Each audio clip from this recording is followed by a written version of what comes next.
परम मंगलमय परात्पर अखिलेश्वर अकारण करुणा वरुणालय भक्तवांछा कल्पतरु तड़िद्युत विनंदिक पीतांबरधारी श्री रामकृष्ण भगवान के श्री चरणों में अनंत बार प्रणाम नमन बंदन समर्पित करते हुए श्री गौरी शंकर भगवान श्री हनुमान जी महाराज के श्री चरणों में अनंत बार प्रणाम नमन बंदन समर्पित करते हुए आवाहित समस्त देवी देवताओं को वंदन, यत्र तत्र से पधारे समस्त सुधीर श्रद्धालु श्रोता बंधु, माताएं बहनें भाई बच्चे सभी को भगवत भाव से मेरा अभिनंदन वंदन। और आज पंचम दिवस के प्रथम सत्र की कथा में कहें तो मध्याह्न काल की कथा में हम सभी लोग प्रवेश कर रहे हैं। और जैसा कि मैं नित्य कहता हूं, भागवत भाव का विषय है। बिना भाव के भागवत जैसी अमूल्य वस्तु कैसे प्राप्त हो सकती है। इसलिए भाव सहित हरि बोल। सारे संसार को लक्ष्य करते हुए राजा परीक्षित को निमित्त बना करके श्री सुखदेव जी महाराज सुखताल नाम के पावन स्थान पर श्रीमद् भागवत की कथा का प्रवाह प्रवाहित कर रहे हैं। और वही सुखदेव जी की वाणी आप सब लोग यहां सुन रहे हैं। मेरा प्रयास रहता है संत वाणी सुखदेव जी की वाणी ही सुनाने का प्रयास किया जाए, उसी से जीवन का कल्याण संभव है। तो कल श्रीमद् भागवत के क्रम में चतुर्थ स्कंद की कथा सुन रहे थे। चतुर्थ स्कंद में ध्रुव जी के वंश का वर्णन करके सुनाया श्री सुखदेव जी ने,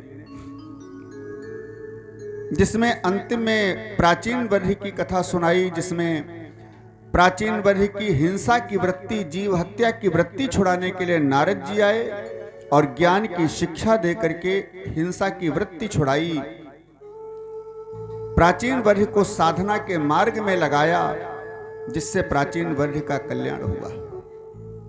संतों का काम क्या होता है? हम लोगों का यही तो काम है कि भटके हुए जीवों को जैसे भी हो सके समझा बुझा करके या डरा धमका करके या पीड़ित करके प्रताड़ित करके किसी प्रकार से भगवान के मार्ग में लगाओ। और यही हम लोग प्रयास करते घूमते हैं। जो भटके हुए जीव हैं उनको सही मार्ग पर लगाना, सही दिशा निर्देश करना, यही तो हम सबका काम है। ऐसे प्राचीन वर्ष की हिंसा की वृत्ति छुड़ा करके नारद जी ने उनका कल्याण किया। आगे चतुर्थ स्कंद का विश्राम होता है और पंचम स्कंद का प्रारंभ होता है। पंचम स्कंद में स्वयंभू मनु के दूसरे पुत्र के वंश का वर्णन किया है। जो दूसरे पुत्र थे प्रियव्रत महाराज, उत्तानपाद के भाई छोटे वाले, उनके वंश का वर्णन किया है। हम सब लोग मिलकर के भाव से भगवत नाम संकीर्तन करते हुए फिर कथा के क्रम में आगे बढ़ते हैं। सभी लोग भाव से बोलने का प्रयास करेंगे। श्री कृष्ण गोविंद हरे मुरारी, हे नाथ नारायण वासुदेवा। बोलो श्री कृष्ण गोविंद हरे मुरारी, हे नाथ नारायण वासुदेवा। श्री कृष्ण गोविंद हरे नाथ नारायण वासुदेवा।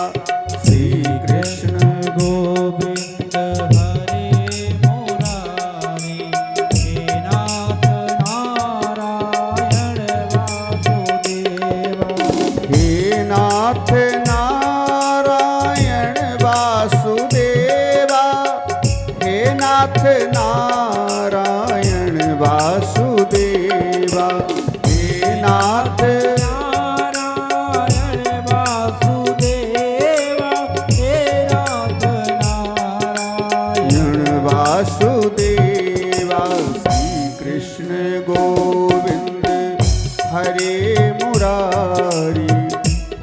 नाथ नारायण वासुदेवा।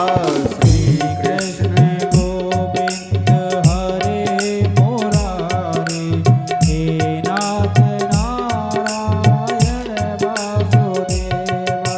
श्री कृष्ण गोविंद हरे मुरारी, हे नाथ नारायण वासुदेवा।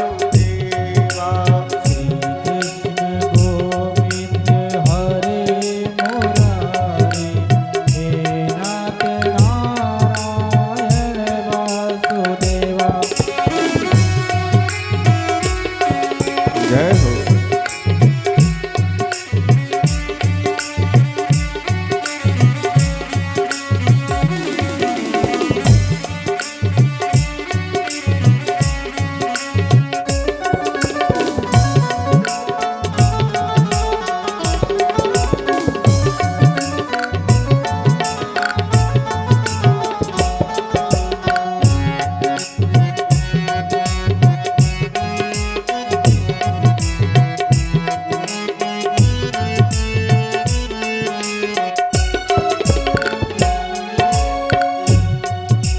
गोपाल मेरी यही प्रार्थना है, गोपाल मेरी यही प्रार्थना है, भूलूं नहीं नाम कभी तुम्हारा, भूलूं नहीं नाम कभी तुम्हारा।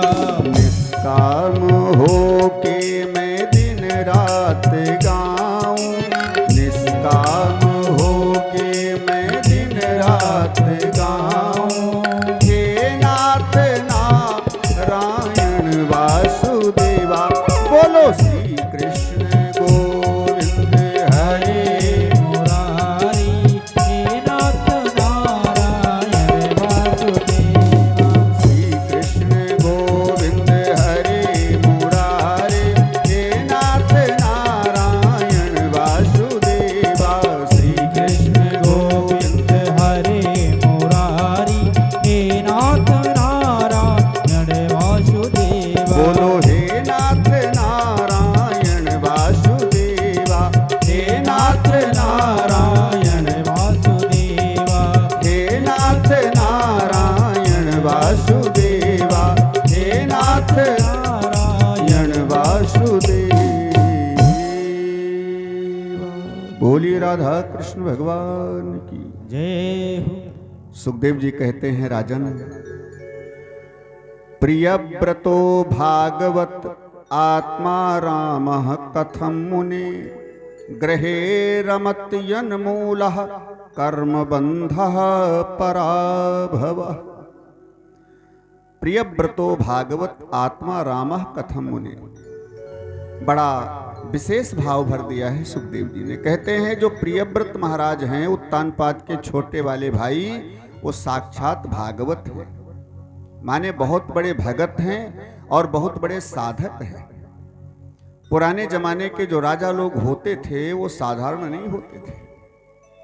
अरे देवताओं के ऊपर जब संकट पड़ता था तो यहाँ के अयोध्या के राजाओं से मदद मांगने आते थे, और यहाँ के राजा जाकर दैत्यों से युद्ध करके दैत्यों को परास्त करते थे। जब देवता हार जाते थे तब, माने देवताओं से भी ज्यादा महान हस्तियां होती थी ये राजा लोग। ये नहीं कि केवल धन कमाने वाले, पैसा कमाने वाले, ऐसे नहीं।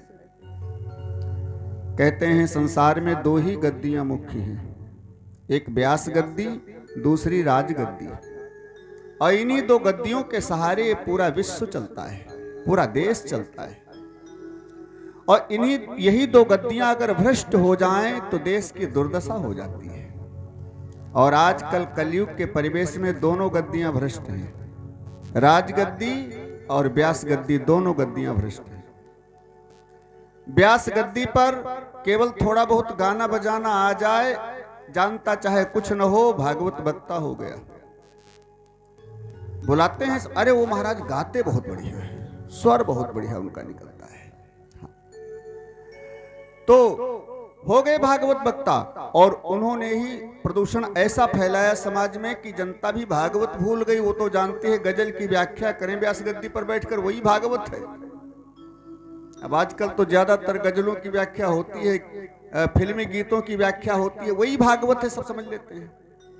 क्योंकि जब वो ओरिजिनल सुनने को नहीं पाते हैं तो क्या जाने हमारी भागवत क्या है। ग्रंथों को भूल रहे हैं धीरे धीरे। पुराने जमाने में जब भागवत कथा कहने व्यास मंच पर बैठता था वक्ता, तो विद्वान होता था, पढ़ा लिखा होता था, सोच समझ करके शब्द बोलता था, क्योंकि पुराने जमाने के श्रोता भी ज्ञानी होते थे। बैठते थे सामने सुनने के लिए, न जाने कौन सा श्रोता खड़ा होकर के किस प्रकार की बात पूछ दे, महाराज ये कैसे बोल दिया, ये क्यों बोल दिया। इसलिए वक्ता भी सोच समझ करके बोलता था। और आजकल जब जानते हैं वक्ता लोग दुनिया रंगीन है, इसलिए चाहे कुछ उड़ाओ, हाँ चाहे कुछ उड़ाओ, वही भागवत समझ लेंगे। तो व्यास गद्दी की दुर्दशा और राज गद्दी की दुर्दशा। एक बात और समझें, एक चपरासी की नौकरी अगर लेना है, छोटे से पद की अगर नौकरी लेना है, तो कुछ पढ़ा लिखा होना आवश्यक है। नहीं ज्यादा तो हाई स्कूल इंटर तो जरूर होना चाहिए।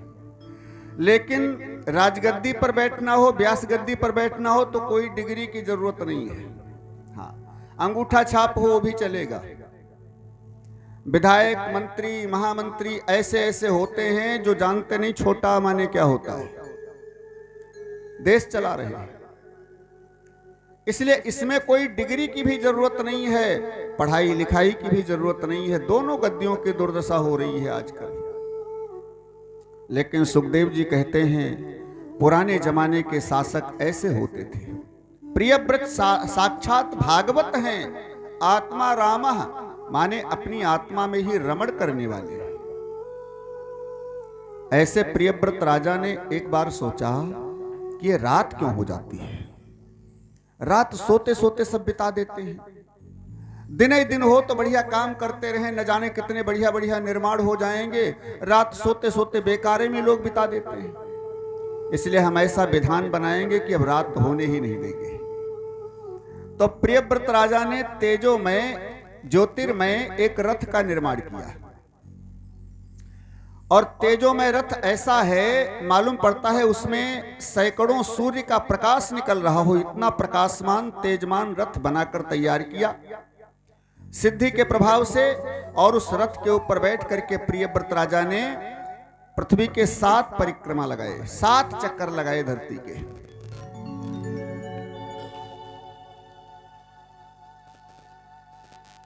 7 दिन और 7 रात लगातार दिन रहा, क्योंकि सूर्य बाबा तो अपने समय पर अस्त हो जाते हैं, लेकिन रथ के प्रकाश के प्रभाव से रात होती ही नहीं है, बराबर दिन ही दिन रहता है।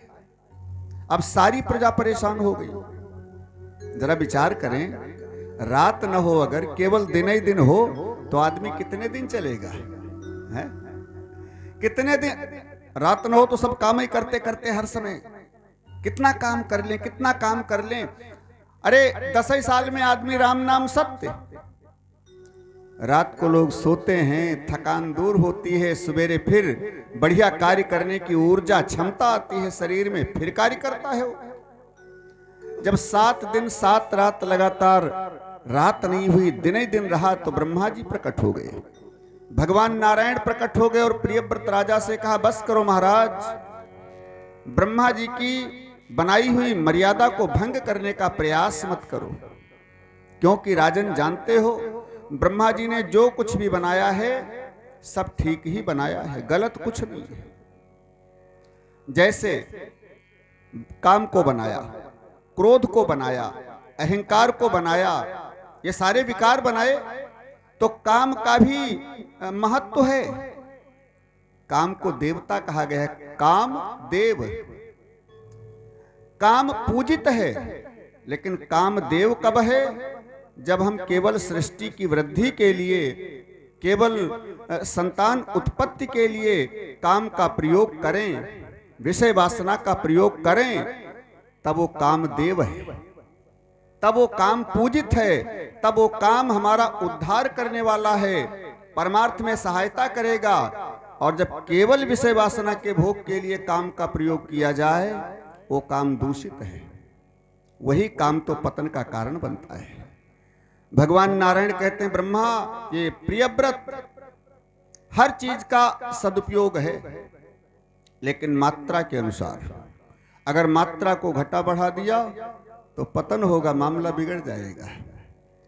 एक भंडारी ने एक बार भोजन बनाया, साहब जी भोजन करने आए और जब भोजन करने लगे आज गलती से नमक डालना भूल गया था, नमक डालना भूल गया था।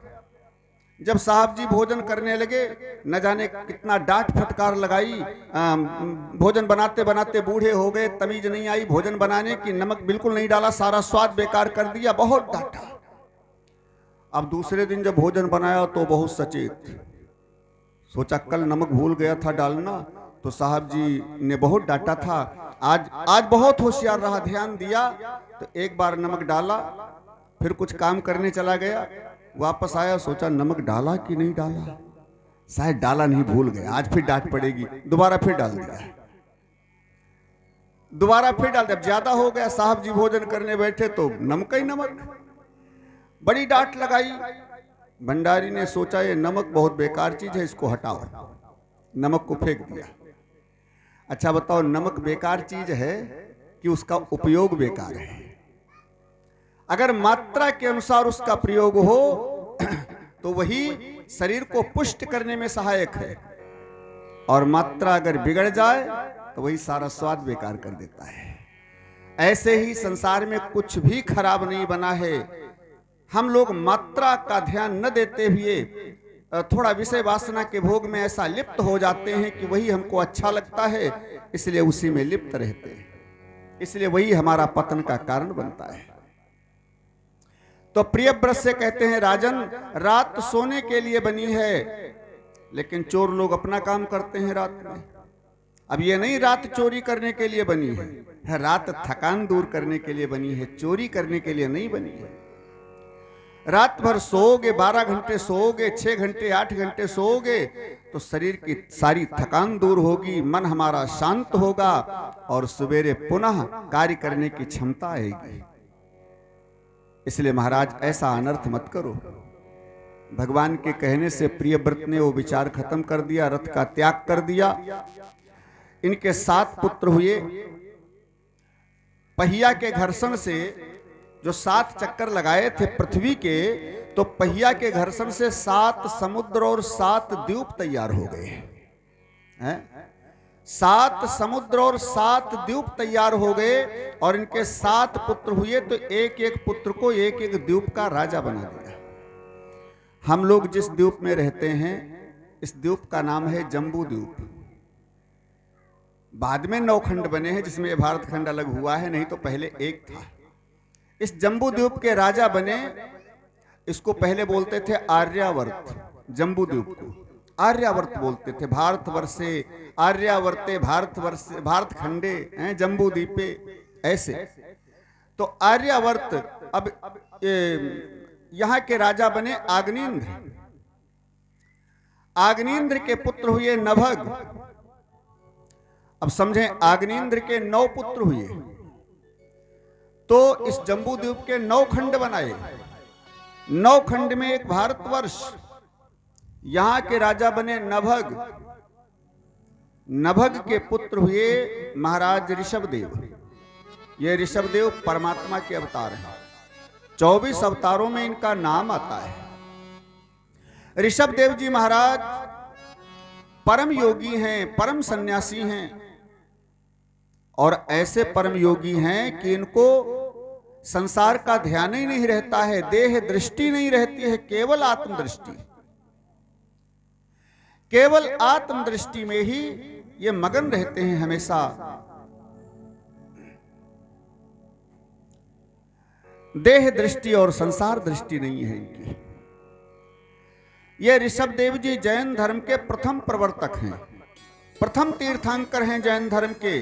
जैन धर्म की स्थापना इन्होंने ही किया है, क्योंकि इनके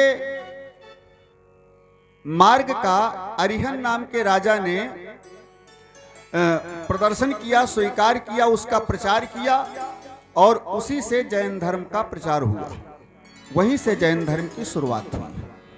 ऋषभ देव जी महाराज परमात्मा के अवतार, ये ऐसे परम योगी हैं कि इनके योग बल से इंद्र प्रभावित हुआ और देवराज इंद्र इतना प्रभावित हुआ कि अपनी पुत्री जयंती का विवाह कर दिया इनके साथ। इंद्र की पुत्री जयंती से विवाह करके ऋषभ देव ने 100 पुत्रों को जन्म दिया। 100 पुत्र में सबसे बड़े पुत्र का नाम है भरत। भरत जी भी महायोगी हैं, बाल योगी हैं।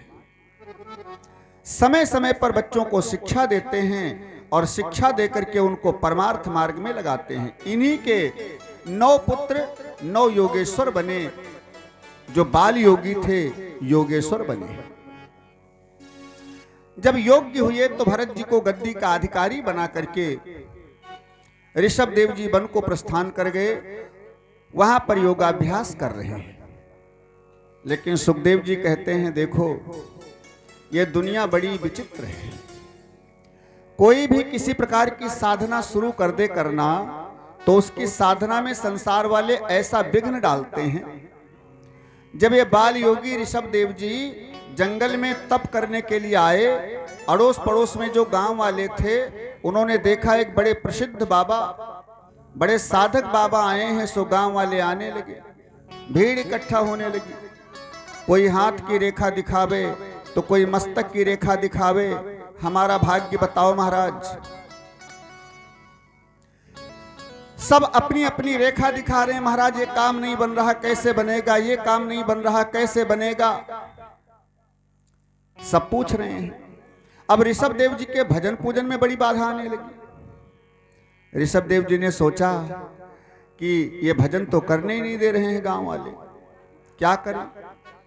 मैंने एक दिन सुनाया था शायद, कर्म करो पर ध्यान रहे, पथ छूटे ना, और ऐसी देवो हवा ये गुब्बारा फूटे ना। है? जब वाह वाह की ज्यादा हवा अंदर प्रवेश करने लगी, ऋषभ देव जी ने कहा हम तो मार्ग भ्रष्ट हो रहे हैं। इसलिए ऋषभ देव जी ने क्या किया, गांव वाले आना कैसे बंद करें? कहते बहुत हैं कि भैया हमें कुछ नहीं मालूम है, हम कुछ नहीं जानते, हम केवल इतना जानते हैं कि भगवान के नाम का भजन करो, कल्याण हो जाएगा। क्योंकि राम का नाम ही कल्याण का मार्ग है। केवल भगवान के नाम का भजन करो, कल्याण होगा। नाम भगवान का जो दिल से लिया करते हैं, ये नाम भगवान का जो दिल से लिया करते हैं, उन्हीं भक्तों पे प्रभु ध्यान दिया करते हैं। नाम भगवान का जो दिल से लिया करते हैं, उन्हीं भक्तों पे प्रभु ध्यान दिया करते हैं। करते हैं नाम भगवान का जो दिल से लिया करते हैं, उन्हीं भक्तों पे प्रभु ध्यान दिया करते हैं। उन्हीं भक्तों पे प्रभु ध्यान दिया करते हैं। उन्हीं भक्तों ध्यान दिया करते हैं। कैसे ध्यान दिया करते हैं? किन किन के ऊपर ध्यान दिया? जब ज्यादा लगन लगाई तो भगवान ने किन किन के ऊपर कैसा ध्यान दिया? कहाँ भगवान कहाँ दीन सुदामा देखो, कहाँ भगवान कहाँ दीन सुदामा देखो, हुआ पल भर में धनी धीर सुदामा देखो, हुआ पल भर में धनी धीर सुदामा देखो। नीच से नीच को प्रभु तार दिया करते हैं। उन्हीं भक्तों पे प्रभु ध्यान दिया करते हैं। नाम भगवान का जो दिल से लिया करते हैं, उन्हीं भक्तों पे प्रभु ध्यान दिया करते हैं।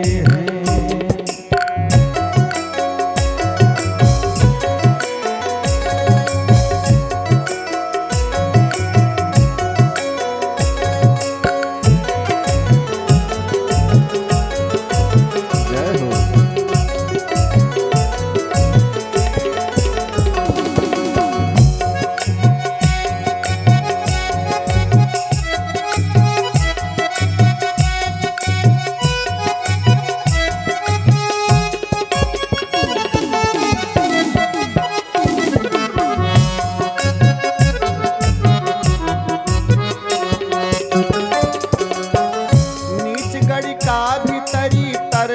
कुबरी देखो, नीच घड़ी का भीतरी तर गई कुबड़ी देखो, गीत को तारा प्रभु तर गई सेवरी देखो, गीत को तारा प्रभु तर गई शबरी देखो।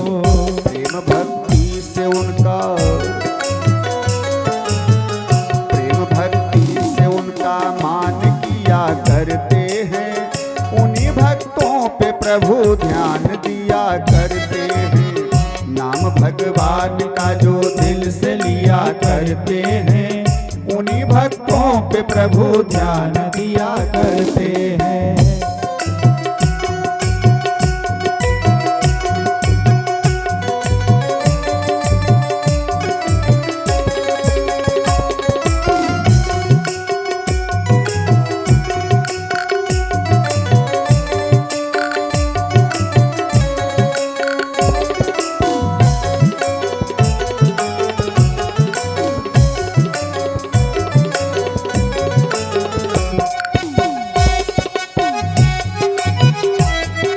जय हो।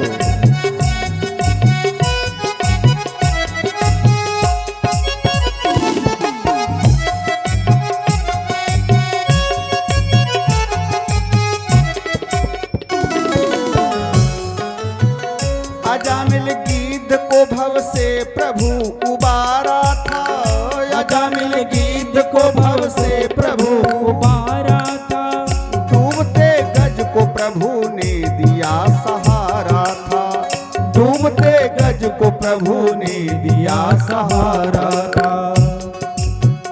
भक्त के मान का,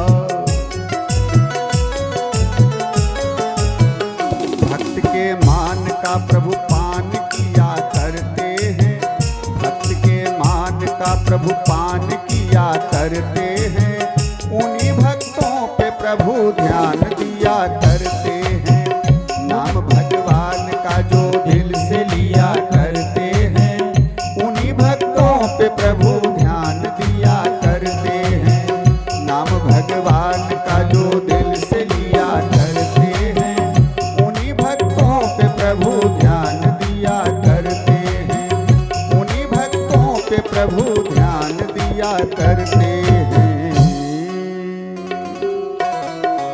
बोलिए सच्चिदानंद भगवान की जय हो। ऋषभ देव ने बहुत कहा लेकिन कोई नहीं माना। महाराज बहुत दिन से बीमारी घर में फैली है, कैसे कल्याण होगा बताओ। धन से ज्यादा दुखी हूं, कैसे सुखी हो जाऊं, करोड़पति हो जाऊं, जल्दी बताओ। ऋषभ देव कहते हैं केवल भगवान का भजन करो, लेकिन कोई मानते नहीं। सब कोई पांव पकड़े बैठा, कोई हाथ। जब रात को फुर्सत में हुए, ऋषभ देव जी अकेले हुए, सब चले गए, तो रात को ऋषभ देव ने मलमूत्र का त्याग किया है, और मलमूत्र का त्याग करके उसी में खूब लोटे पोटे, सारे शरीर को गंदगी से सन लिया। अब सवेरे लोग आए बाबा के पास, दूर ही से देखा बड़ी गंदगी में लिपटा पड़ा है बाबा, न नहाया न धोया, ये तो पागल बाबा है, गंदा बाबा है। उस दिन से एक चिड़िया तक नहीं आई, उस दिन से कोई नहीं आया। ऋषभ देव जी ने सोचा बड़ा अच्छा हुआ, बड़ा अच्छा हुआ, भजन तो करूंगा आराम से, नहीं तो ये दुनिया ऐसा प्रपंच में फंसाती रहती है, भजन भी नहीं करने देती है किसी को। महाराज संकट दूर करो हमारा। जो संकट दूर करने वाले हैं उनके पास जाना नहीं चाहते। महाराज संकट क्या दूर करेंगे, अपना संकट दूर करने के लिए वो भजन कर रहे हैं। जब खुद का संकट नहीं दूर कर पा रहे हैं उसके लिए भजन कर रहे हैं, तो तुम भी करो भजन जो महाराज जी कर रहे हैं। लेकिन महाराज जी जंत्र बना दें कोई, कल्याण हो जाए। कल्याण का मार्ग तो अपने अंदर भरा हुआ है। जब ईश्वर ही अंदर बैठा हुआ है तो बाहर कहां खोजना है कल्याण। सब अपने अंदर है कल्याण, पूरा कल्याण अपने अंदर है, बाहर कुछ नहीं खोजना। प्रियव्रत राजा ऋषभ देव ने योगाभ्यास करके, भजन करके, साधना करके मुक्ति को प्राप्त किया। देह त्याग करके भरत जी राजा हुए। इनके एक पुत्र हुआ जिसका नाम पड़ा सुमत। 27 वर्ष की अवस्था भरत जी की। भरत जी ने विचार किया कि युवा कुल में, युवा अवस्था में जो त्याग किया जाए वो सच्चा त्याग है। वृद्धावस्था में जब इंद्रियां शिथिल हो जाती हैं, इनसे कुछ होता ही नहीं है, तब त्याग किया वो त्यागी थोड़े। जब ये इंद्रियां मांग रही हों तब इनको न दो, अंकुशित करो, ये सच्चा त्याग है। 27 वर्ष की अवस्था में राम जी ने अयोध्या का त्याग किया, वन को प्रस्थान किया। 18 वर्ष की जानकी जी, 27 वर्ष के राम जी।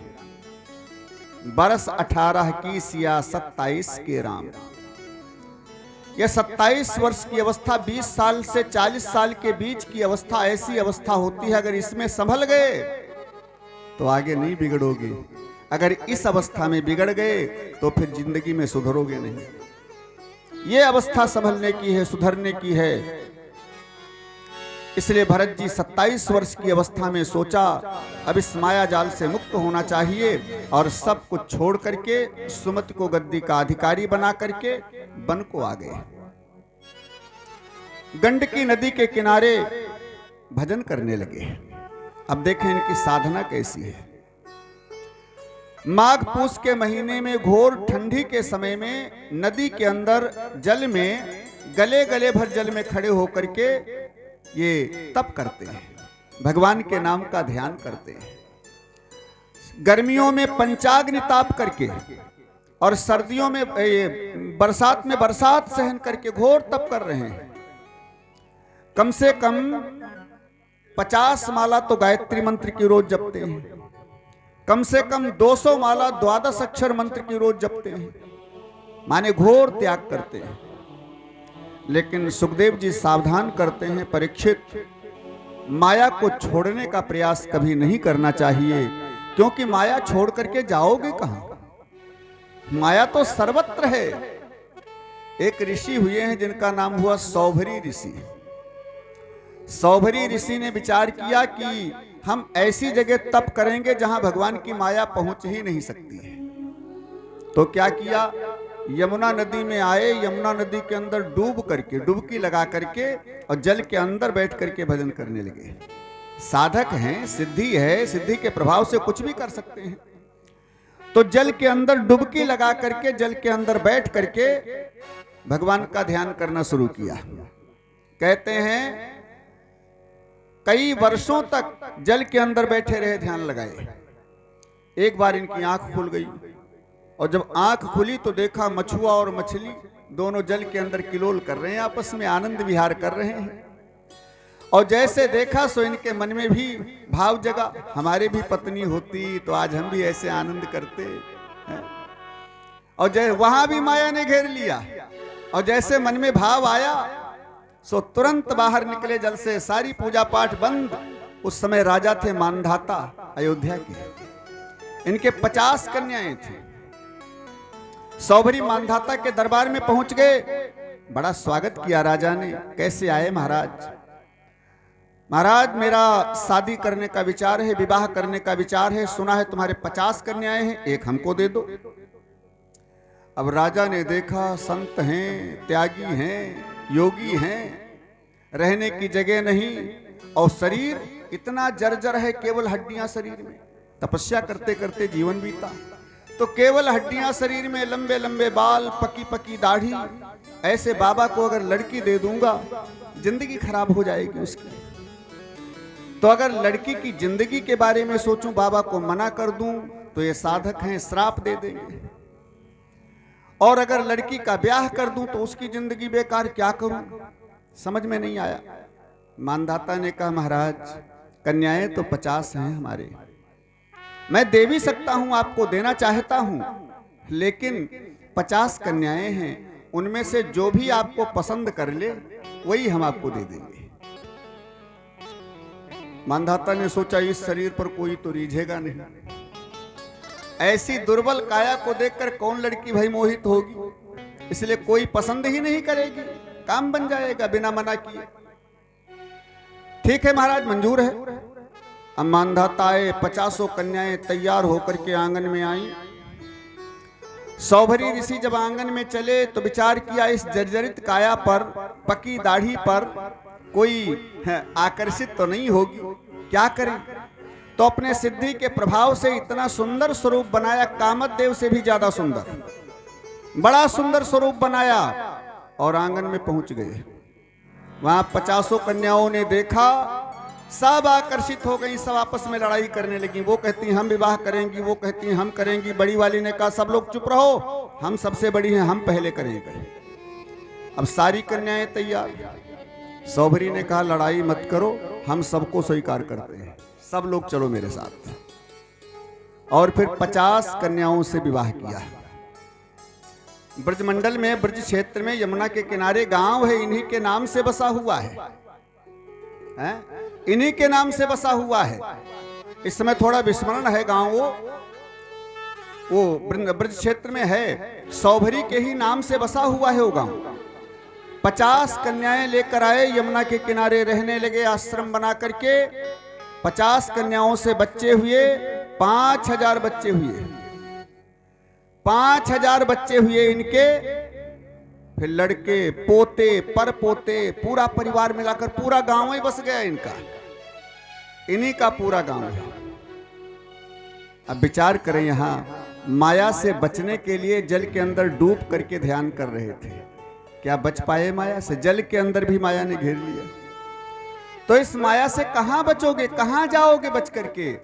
इसलिए संत कहते हैं न घर छोड़ो न बन जाओ, भजन कर जिंदगानी में, रहो संसार में ऐसे कमल रहता ज्यों पानी। माया छोड़ करके जहां भी जाओगे माया वहां मिलेगी। इसलिए माया को छोड़ने का प्रयास न करो, भजन को ज्यादा बढ़ाने का प्रयास करो। जितना ज्यादा हो सके उतना ज्यादा भजन करो, बस घर में रह करके ही भजन करो। सुखदेव जी कहते हैं परीक्षित, भरत जी के साथ यही तो दुर्दशा हुई। भरत जी आए थे माया से बचने के लिए, लेकिन यहां भी माया ने घेर लिया। जिस गंडकी नदी के किनारे भरत जी तप कर रहे थे, उसी गंडकी नदी के उस पार एक हिरनी आई पानी पीने। हिरनी गर्भवती थी। जैसे हिरनी तालाब के किनारे, गंडकी नदी के किनारे आई, जल पीने लगी कि पीछे सिंह ने बड़ी जोर से दहाड़ लगाई। और शेर की दहाड़ को सुनकर हिरनी इतना घबराई कि बचने के लिए नदी में छलांग लगा दिया। और शेर की दहाड़ सुनकर के हिरनी का गर्भपात हो गया। गंडकी नदी की बीच धारा में हिरनी का गर्भ गिरा। हिरनी तो इस पार गिरी, गिरते मर गई। वो नवजात शिशु हिरनी का बालक उसी गंडकी नदी के बीच धारा में डूब रहा है। भरत जी देख रहे हैं। भरत जी ने सोचा इस बच्चे का आधार केवल मैं ही हूं।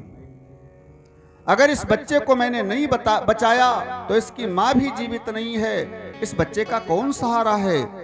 मानव का कर्तव्य होता है परोपकार करना, जीव की रक्षा करना, यह मनुष्य का धर्म होता है।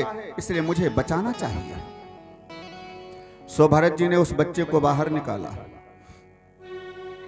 कहीं से दूध की व्यवस्था की, उसको दूध पिलाया, लाड़ प्यार किया।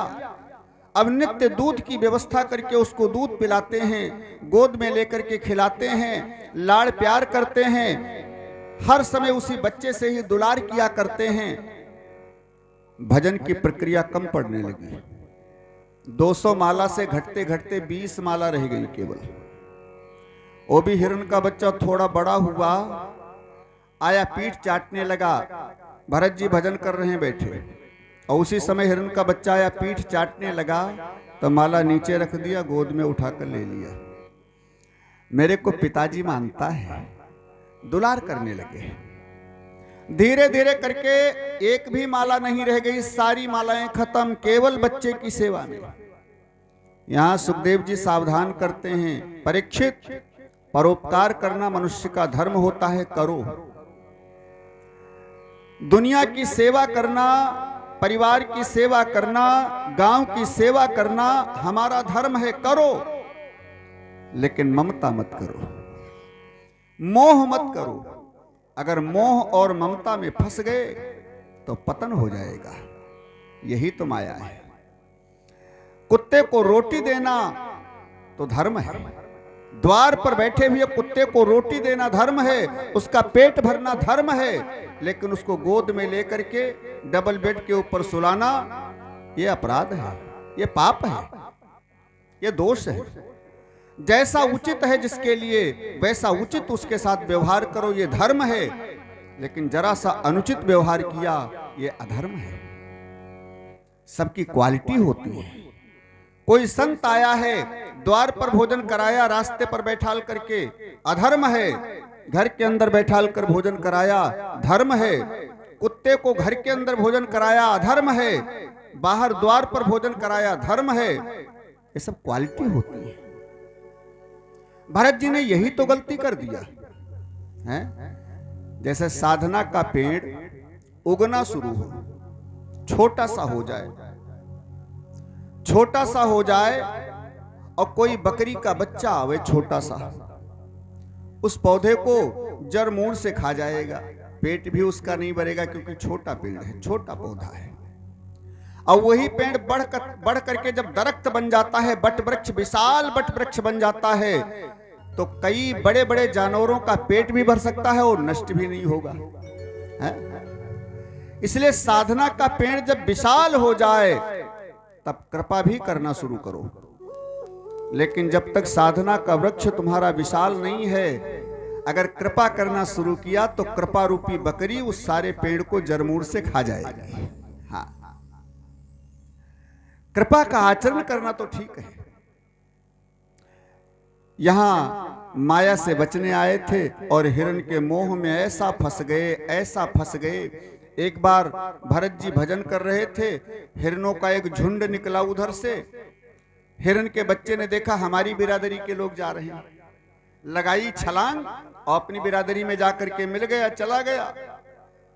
चला गया, दोबारा वापस नहीं आया। भरत जी इंतजार कर रहे हैं, कब आएगा, कहां चला गया, कैसा होगा, भूखा होगा बेचारा। अरे उसी की याद करते करते प्राणों को छोड़ दिया, मर गए हिरण की याद करते करते। संत कहते हैं या गति सामति, जैसी बुद्धि होती है मरने के समय, वही अगले जन्म में शरीर मिलता है। जो सोचते सोचते देह त्याग करोगे, वही अगले जन्म में शरीर मिलेगा।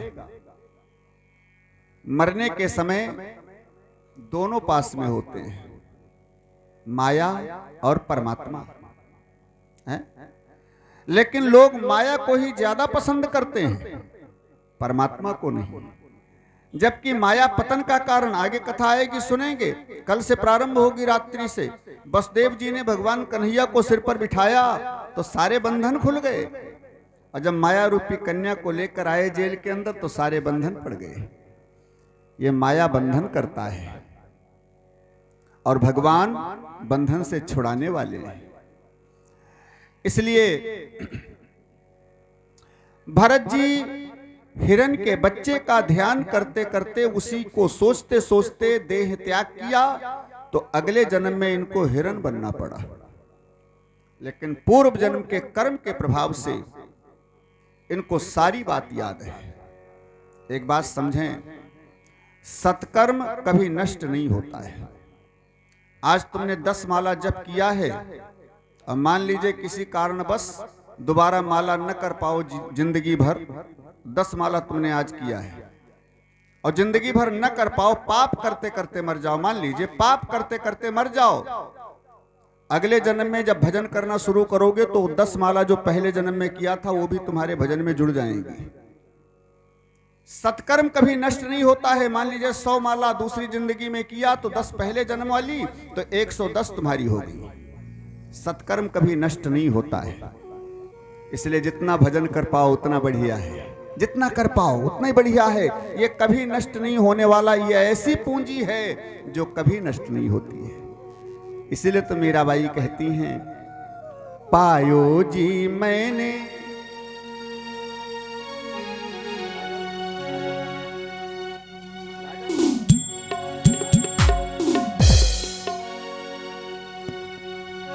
बड़ा सुंदर भजन मीराबाई कहती हैं इसके बारे में कि ये राम रूपी धन, परमात्मा का नाम रूपी धन कैसा है, न खर्चा करने से घटता है और न कभी ये नष्ट होता है। पायो जी मैंने जय हो। राम रतन धन पायो, पायो जी मैंने राम रतन धन पायो, पायो जी मैंने राम रतन धन पायो।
वस्तु यमोलक दी मेरे सतगुरु, वस्तु यमोलक दी मेरे सतगुरु, कृपा करी अपनायो, पायो जी मैंने राम रतन धन पायो, पायो जी मैंने राम रतन धन पायो।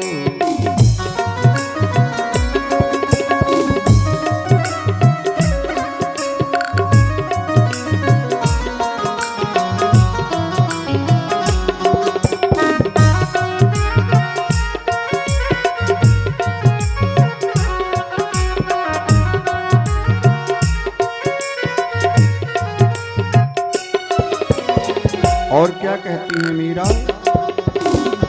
जन्म जन्म की पूंजी पाई, जन्म जन्म की पूंजी पाई, जग में सभी खोवायो, जन्म जन्म की पूंजी पाई। कल बता रहा था, मुट्ठी में नाम लेकर के गर्भ से बाहर निकलता है जी, और यहाँ विषय वासना के चक्कर में पड़ करके वो सारी पूंजी जो लेकर के आया था गर्भ के अंदर से पूंजी, इसी संसार में खो दिया, इसी संसार में खो दिया, कभी उसका ध्यान नहीं किया। जन्म जन्म की पूंजी पाई, जग में सभी खोवायो। लेकिन ये भगवान का नाम कैसा है? खायो न खर्च चोर नहीं लेवे, खायो न खर्च चोर नहीं लेवे, दिन दिन बढ़त सवायो, पायो जी मैंने राम रतन धन पायो, पायो जी मैंने राम रतन धन पायो, पायो जी मैंने राम रतन धन पायो, पायो जी मैंने राम रतन धन पायो। यह ऐसी अमूल्य पूंजी है, कभी ये घटती नहीं है। इसलिए भरत जी को पहले जन्म की त्याग तपस्या के प्रभाव से सब याद है कि मैं राजा का पुत्र था, भरत नाम था, हिरण के मोह में फंसकर मेरी दुर्गति हुई, दोबारा जन्म हुआ, अब की बार बड़ा सचेत है, इसलिए भोजन पानी सब छोड़ दिया, तो ज्यादा दिन जीवित नहीं रह पाए, हिरण के शरीर में जल्दी मर गए। हिरण का शरीर छूटा, तीसरा जन्म फिर मिला एक ब्राह्मण के यहाँ। इस ब्राह्मण के दो पत्नियां हैं, एक पत्नी के 9 बेटे और 10वें बेटे के रूप में भरत जी का जन्म हुआ। दूसरी वाली पत्नी के केवल एक ही पुत्र हुआ है, भरत। संयोग से इस जन्म में भी इनका नाम पड़ा है भरत। और जैसे भरत जी का जन्म हुआ, पंडित जी ने पत्रा खोल करके देखा, मुहूर्त बड़ा सुंदर है, ये बालक बड़ा विद्वान होगा, बड़ा ज्ञानी होगा। ब्राह्मण बड़ा प्रसन्न हो गए, मेरा पुत्र बड़ा विद्वान और ज्ञानी होगा। भरत जी जब 5 वर्ष के हुए तो पिताजी ने इनके कान में गायत्री मंत्र पढ़ा और कहा, बेटा 2 घंटे में गायत्री मंत्र ये मेरे को याद करके सुनाओ। कान में बताया गायत्री मंत्र, क्योंकि वेद का सर्वोच्च मंत्र है गायत्री मंत्र। ये मंत्र जोर से बोलने पर, माइक से बोलने पर इस मंत्र का प्रभाव खत्म हो जाता है। एक प्रमाण देखें, किसी को भी साधारण सी बीमारी हो या किसी भूत प्रेत ने पकड़ा हो, आप गायत्री मंत्र की एक माला पढ़ करके उसके ऊपर फूंक डाल दें, भूत प्रेत बाधा भी चली जाएगी, हल्की फुल्की बीमारी भी कम पड़ जाएगी, राहत मिल जाएगी उसको। ऐसा ये महामंत्र है। लेकिन आजकल माइक पर पढ़ा जाता है और गांव में न जाने कितनी जगह सुनाई तो सबको पड़ता है पूरे गांव में, और न जाने कितने लोग परेशानी से घिरे रहते हैं, किसी का संकट नहीं दूर होता है। क्यों? इसका प्रभाव खत्म हो गया है, हो रहा है। गायत्री का शाब्दिक अर्थ होता है गो माने इंद्रिय, या माने जो, त्रि माने 3 ताप। शरीर के अंदर बसे हुए 3 तापों को नष्ट करने की जो क्षमता रखती है उसका नाम है गायत्री। दैहिक, दैविक, भौतिक तीनों तापों को नष्ट करने की क्षमता है गायत्री में। ऐसा पावन मंत्र, ऐसा अमोघ मंत्र है। कान में बताया 2 घंटे में याद करके सुनाना। सुखदेव जी कहते हैं, परीक्षित 2 घंटे की बात छोड़ो, 2 दिन में भी याद करके नहीं सुना पाए, 2 महीने में भी याद करके नहीं सुना पाए एक छोटा सा गायत्री मंत्र। भरत जी सोच रहे हैं, आज अगर गायत्री मंत्र इनको सुना दिए, याद तो सब है, कहते हैं जानता तो सब हूं लेकिन सुनाऊंगा नहीं। आज अगर गायत्री मंत्र इनको सुना दिया तो कल कहेंगे यजमान के यहाँ सत्यनारायण भगवान की कथा है, सुनाया आओ जा करके। परसों कहेंगे यजमान के यहाँ विवाह करवाना है, करवाया आओ जा करके। नामकरण करवाया आओ जाकर कि जिस माया से हम बचना चाहते हैं उसी माया के चक्कर में कहीं फिर न फंस जाऊं। पैसा कमाने की हवस जहां लग गई एक बार, दोबारा छोड़ती नहीं है। हाँ, एक बार जहां कुछ द्रव्य मिला कुछ काम करने से, आदमी सोचेगा फिर और करूं काम। एक बार माया में फंसा हिरण के मोह में तो 3 बार जन्म लेना पड़ा। अब की बार अगर माया में फंसा तो न जाने कितने गहराई में जाना पड़े, इसलिए अब की बार नहीं फंसूंगा। सो भरत जी 2 महीने में भी नहीं सुना पाए।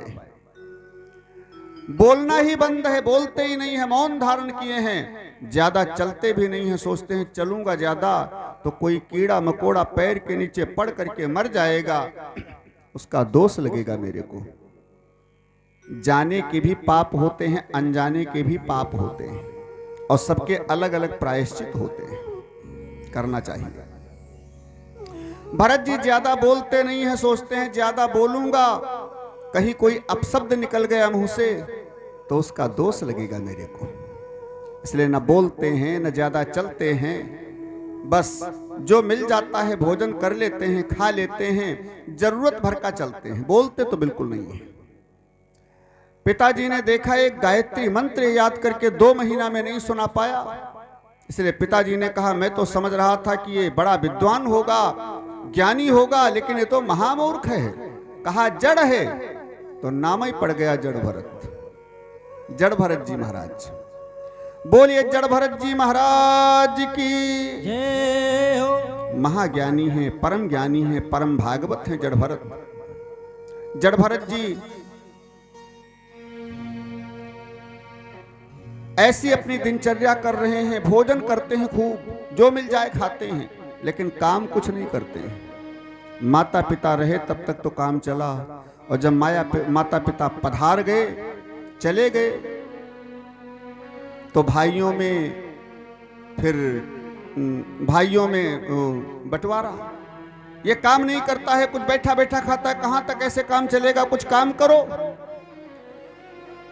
भरत जी कुछ बोलते नहीं है, ले जाकर के खेत में बैठाल दिया। कुछ नहीं करना है तो चिड़ियों की रखवाली करो। अरे चिड़िया कौवा तो भगा सकते हो, मचान के ऊपर बैठा दिया, कोई जानवर कोई चिड़िया कौवा फसल को खाने न पावे, रखवाली करना। भाई तो चले गए कह करके, भरत जी बैठे हैं, देख रहे हैं कुछ गायों का झुंड, कुछ चिड़ियों का झुंड आया और फसल को खाना शुरू कर दिया। भरत जी देख रहे हैं, लेकिन भरत जी की दृष्टि तो ब्रह्म दृष्टि है। ये जिसको भी देखते हैं सबको परमात्मा के रूप में, चिड़ियों के अंदर भी ईश्वर दिखाई पड़ रहा है, जानवरों के अंदर भी ईश्वर दिखाई पड़ रहा है। इसलिए भरत जी सोचते हैं कि राम की ही फसल है, राम का ही दिया हुआ, और राम जी ही खा रहे हैं, हम भगाने वाले कौन होते हैं। राम चिरैया राम खेत, और खाओ चिरैया भरी भरी पेट, खूब खाओ प्रेम से। अरे हड़ा तक नहीं किया, चुपचाप बैठे देख रहे हैं। इतने में भाई लोग आ गए, देखा सब पक्षी जानवर फसल नष्ट कर रहे हैं, सारी फसल नष्ट कर दिया, और भरत जी बैठे देख रहे हैं, मस्ती में भजन कर रहे हैं मन ही मन। भाइयों ने सोचा इतना भी काम इससे नहीं हो पाएगा, अब क्या करें। भाइयों ने ला करके फावड़ा हाथ में दिया और कहा खेत के चारों तरफ मेड़ बनाओ, ऊंची खाई बनाकर तैयार करो खेत के चारों ओर। भरत जी ने फावड़ा लिया, विचार किया मेड़ बनाना तो हम जानते हैं, लेकिन आज अगर मेड़ बना दिया तो कल ये हल पकड़ा देंगे, कह देंगे अब जो तो। जिस माया से हम बचना चाहते हैं, कहीं उस माया में फिर न फंस जाऊं, इसलिए भरत जी ने खेत के बीचों बीच में एक बहुत बड़ा गड्ढा बना करके तैयार कर दिया। भाइयों ने देखा करके बहुत डांटा, तेरे से कुछ काम नहीं हो पाएगा, जा तेरे लिए कुछ नहीं, यहां निकल जा घर से। भरत जी ने कहा ठीक है, जैसे राम जी रखेंगे वैसे रहूंगा, कोई बात नहीं है। इतनी बड़ी दुनिया राम जी की बनाई हुई, कहीं ना कहीं तो मेरे लिए ठिकाना होगा, वही तो सबका पालनहार है, कोई बात नहीं। भरत जी चल दिए घर छोड़ करके, सब कुछ छोड़ करके भरत जी चल दिए, मस्ती में भजन करते जा रहे हैं। जैसे रखे राम जी रहना चाहिए हो, जैसे रखे राम जी रहना चाहिए, जैसे रखे राम जी रहना चाहिए। सीताराम सीताराम सीताराम सीताराम कहना चाहिए, जैसे रखे राम जी रहना चाहिए, जैसे रखे राम जी रहना चाहिए। चाहते आराम हो यदि रोज ही सुबह है शाम, चाहते आराम हो यदि रोज ही सुबह है शाम, चाहते आराम हो यदि रोज ही सुबह है शाम, चाहते आराम हो यदि रोज ही सुबह है शाम। सीताराम सीताराम सीताराम सीताराम कहना चाहिए, जैसे रखे राम जी रहना चाहिए, जैसे रखे राम जी रहना चाहिए।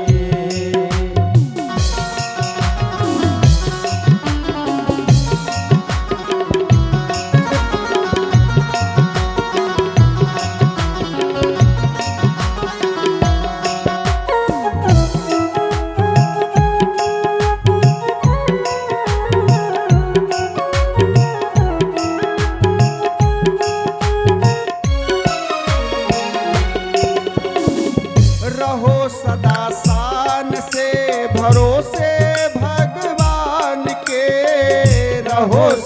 शान से, भरोसे भगवान के, रहो सदा शान से, भरोसे भगवान के, रहो सदा शान से, भरोसे भगवान के। काल के भी डर से, काल के भी डर से ना डरना चाहिए। जैसे रखे राम जी रहना चाहिए, जैसे रखे राम जी रहना चाहिए।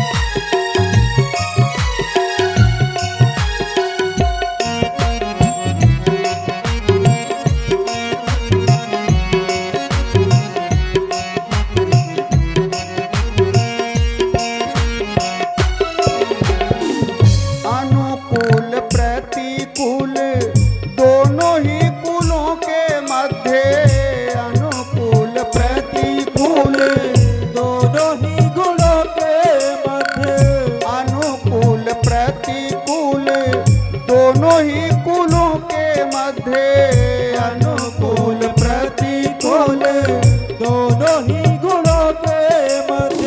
सरिता समान सदा, सरिता समान सदा बहना चाहिए। जैसे रखे राम जी रहना चाहिए, जैसे रखे राम रहना चाहिए। माने अपमान सब, माने अपमान सब सहना चाहिए। जैसे रखे राम जी रहना चाहिए, जैसे रखे राम जी रहना चाहिए। ओ जैसे रखे राम जी रहना चाहिए। बोलिए सद्गुरुदेव भगवान की जय हो। जैसे रखे राम जी रहना चाहिए। भरत जी चल दिए। एक डाकुओं का सरदार है, भीलों का राजा, उसके संतान नहीं हो रही थी, तो उसने भद्रकाली मैया की मनौती मानी कि मेरे यहाँ संतान हो जाए तो मैं एक जीव की बलि चढ़ाऊंगा। संयोग से भगवान की इच्छा, संतान हो गई। अब जीव की बलि चढ़ाने के लिए सेवकों को भेजा, किसी जीव को लेकर के आओ, किसी मनुष्य को लेकर के आओ। सेवक लोग ढूंढते हुए जा रहे थे। सुखदेव जी कहते हैं और तो कोई मिला नहीं है, मोटे ताजे हट्टे कट्टे बाबा जी मिल गए। भरत जी जड़ भरत जी को पकड़ा, लेकर के गए। अब इनकी बलि चढ़ाना है। 3-4 दिन हो गए हैं घूमते घूमते, अभी भोजन तक मिला नहीं है, इसलिए भूख से सब तबीयत परेशान है। डाकुओं के सरदार ने कहा इसकी बलि चढ़ना है, इसलिए पहले इसको भोजन कराओ भरपेट। बढ़िया बढ़िया भोजन बना करके सामने लाए गए। भरत जी मुस्का मुस्का करके प्रेम से भोजन करने लगे। भोजन करते जा रहे हैं। एक डाकू के सरदार के सेवक ने पूछा, अरे अभी आधे घंटे में तुम्हारी बलि चढ़ेगी और तुमको भोजन में आनंद आ रहा है। भरत जी मुस्कुरा करके उसकी ओर देखते हैं, लेकिन कोई परिवर्तन नहीं उनके शरीर पर, क्योंकि भरत जी जानते हैं मेरे को कोई मार ही नहीं सकता है। लोग मारेंगे इस शरीर को केवल, काटेंगे इस शरीर को केवल, और हम शरीर हैं नहीं, क्योंकि ये शरीर तो न जाने कितनी बार बदल चुका है। कभी कुछ बने, कभी कुछ बने, कभी कुछ बने। ये तो मरण धर्मा है ही। बाकी जो हम हैं वास्तव में अंदर वाले, उसको कोई देख तक नहीं सकता है, मारना तो बहुत दूर रहा। इसलिए भरत जी तो आत्मज्ञानी है, और जो आत्मज्ञानी हो जाता है, जान जाता है कि ये शरीर तो कई बार मिल चुका है, ये आता जाता रहता है, इसलिए इसका मोह नहीं रखते हैं संत लोग। भरत जी ने सोचा मेरे को कौन मार सकता है, मेरे को तो देख भी नहीं पाएंगे, मारेंगे शरीर को, काटेंगे शरीर को जो हमारा है नहीं, मरता रहता है, जन्म लेता रहता है। सो भरत जी के ऊपर कोई फर्क नहीं, प्रेम से भरपेट भोजन खाया आनंद में। अब डाकू के सरदार ने बलि का बकरा बनाया, तिलक लगाया, इनको पूजन किया, भद्रकाली मैया के सामने लाकर खड़ा किया, कहा झुको। भरत जी ने सिर झुका दिया। सरदार ने तलवार उठाई और ज्यों मारने के लिए तैयार हुआ, भद्रकाली मैया प्रकट हो गई। एक बात यहां समझें, जीव हत्या की प्रथा वेदों ने भी, भागवत ने भी, अन्य शास्त्रों ने भी मना किया है। क्यों? माताजी बलि चाहती हैं ऐसा हम लोग मानते हैं, लेकिन जब वो जगत माता हैं तो जगत में एक कीड़ा है छोटा सा, वो भी तो उनका पुत्र है। जब वो जगत माता है तो सबकी माता है। क्या एक माता अपने पुत्र की बलि चाहेगी? फिर हम बकरा की, भैंसा की बलि चढ़ा करके माता को प्रसन्न करने का प्रयास करते हैं। ये प्रसन्न करने का तरीका है कि उनको और नाराज करने का तरीका है? भद्रकाली मैया सोच रही हैं वैसे तो मेरे को कोई बलि नहीं चाहिए, किसी जीव की बलि नहीं चाहिए, लेकिन साधारण जीव की बलि, अगर विषयी जीव की बलि चढ़ाता होता तो हम कुछ नहीं बोलती। लेकिन ये तो परम भागवत, परम भगत जो भगवान से जुड़ा हुआ है बिल्कुल, उसकी बलि चढ़ाने जा रहा है, मेरे प्रिय पुत्र की बलि चढ़ाने जा रहा है। इसलिए भद्रकाली मैया से बर्दाश्त नहीं हुआ, प्रकट हो गई और भील के राजा के हाथ से तलवार छीन करके भील के राजा का सिर काट करके गेंद बनाकर खेलना शुरू किया। मंदिर में तांडव नृत्य कर रही हैं भद्रकाली मैया, इतना क्रोध में भरी हैं, भयंकर क्रोध में तांडव नृत्य कर रही हैं। भरत जी हाथ जोड़कर सामने आए, मां कृपा करो। भरत जी ने कोई एहसान प्रकट नहीं किया, बड़ी कृपा किया मैया जो आप आ गई, मेरे को बचा लिया। कोई एहसान प्रकट नहीं किया। बचाया क्या? हमको मार कौन सकता था, क्योंकि हम शरीर थोड़े हैं। ऐसे ज्ञानी भद्रकाली मैया को केवल शांत किया। माता ने देखा प्रिय पुत्र है मेरा, गोद में लेकर के बड़ा लाड़ प्यार करती हैं। फिर भद्रकाली मैया तो अंतर ध्यान हो गई। अब भरपेट भोजन भी कर लिया है भरत जी ने, अब आनंद से फिर चल पड़े, मस्ती में चले जा रही हैं। एक सिंधु सौवीर देश का राजा है जिसका नाम है रहुगढ़। पालकी में बैठ करके कपिल ऋषि के आश्रम में जा रहा है, जिन कपिल की कथा कल सुन रहे थे, कपिल भगवान, उनके आश्रम में जा रहा है ज्ञान की शिक्षा लेने के लिए। पालकी में बैठा, रास्ते में पालकी का एक कहार बीमार पड़ गया। महाराज हमारे शरीर में भयंकर दर्द हो रहा है, बड़ा तेज बुखार आ गया, पालकी नहीं उठाई जा रही। रहुगढ़ ने आदेश किया सारी प्रजा तो मेरी सेवक है, किसी को भी बुला करके मेरी पालकी में जोड़ दो, लगा दो, किसी को भी बुला लो। सुखदेव जी कहते हैं और तो कोई नहीं मिला। दूर से देखा यही मोटे ताजे महात्मा जी जा रहे हैं, भरत जी, यही दिखाई पड़े। कहारों ने आवाज दिया, ओ बाबा यहाँ। भरत जी आ गए पास में, अब बोलते तो है नहीं, इशारा में कहा क्या बात। कहारों ने कहा कंधा लाओ, इधर पालकी उठाओ। भरत जी ने कहा रख दो भैया, जैसे रखें राम जी रहना चाहिए। हाँ, रख दिया कंधे पर पालकी। सुखदेव जी कहते हैं जो कभी पालकी में बैठ करके चलते थे, आज वही पालकी कंधे पर लिए जा रहे हैं। जब ये अयोध्या के राजा थे तो पालकी में बैठ कर चलते थे। आज वही भरत जी जरा सा मोह में फंसने के कारण देखें कंधे पर पालकी लिए जा रहे हैं। पिछले जन्म के कर्मों का फल इस जन्म में भोगना पड़ता है, इसलिए इस जन्म में अगर कष्ट आवे तो हंस हंस करके भोग लो, क्योंकि कर्म तुमने किया है पिछले जन्म में गलत, दूसरा थोड़े भोगेगा। इस जन्म में जो हम कर रहे हैं, जो खिचड़ी बना रहे हैं, वो खिचड़ी जब बन जाएगी तब अगले जन्म में मिलेगी। इस जन्म का परिणाम तो अगले जन्म में मिलेगा, इसलिए जो कष्ट मिल रहा है हंस हंस करके भोगो।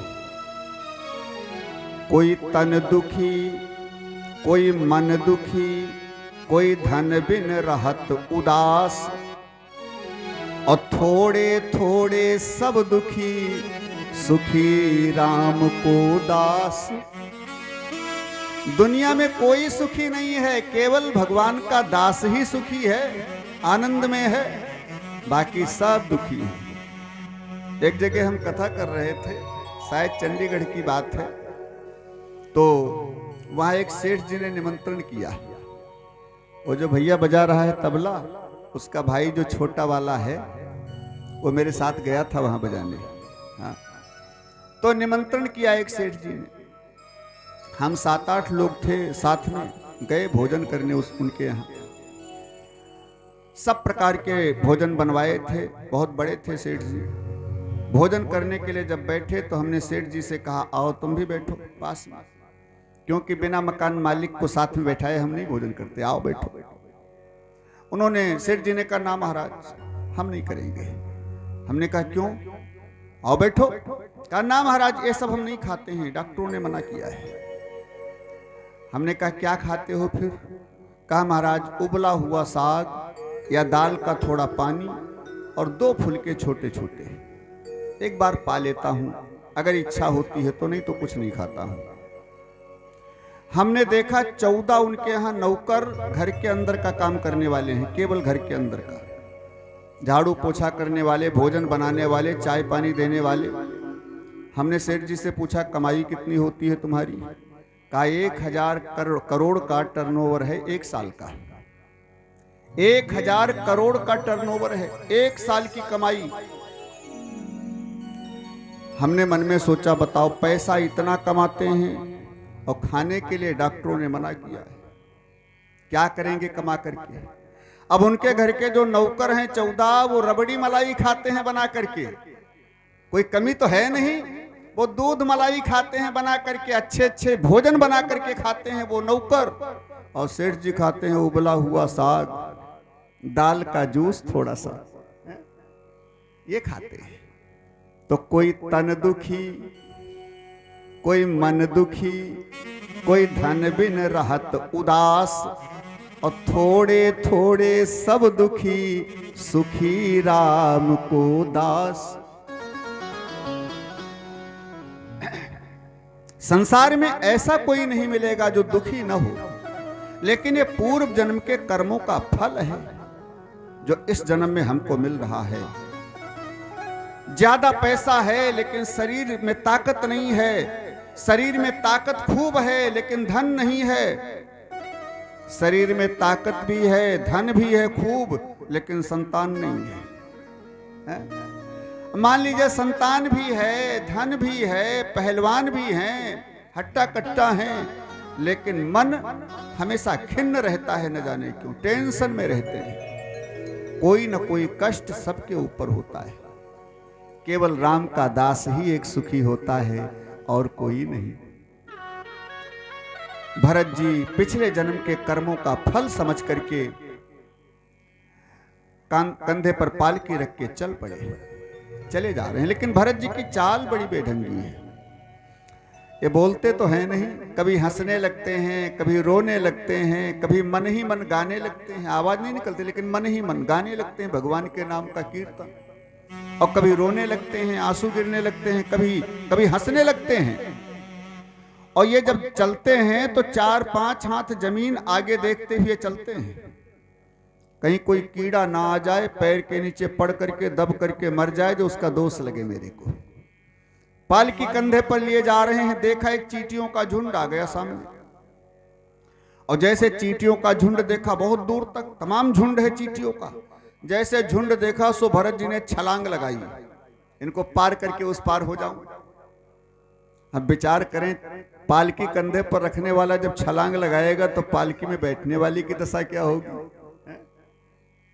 अंदर से रहुगढ़ उछला, उसका सिर उस पालकी की छत में टकराया। रहुगढ़ ने जोर से आवाज दिया, ए कैसे चल रहे हो सेवकों, सीधे सीधे चलो, मेरे कोमल से सिर में चोट आ गई, तुम्हें जरा भी ख्याल नहीं है। जो कहार थे उन्होंने कहा महाराज हम लोग सीधे सीधे चल रहे हैं, जो नया वाला सेवक लगाया है यही गड़बड़ कर रहा है। सब इसी ने गड़बड़ किया है। ये कभी उछलता है, कभी रोता है, कभी हंसता है, न जाने कैसी इसकी चाल बड़ी बेढंगी है। रहुगढ़ ने कहा ठीक है, अब थोड़ा उपहास करना शुरू किया है।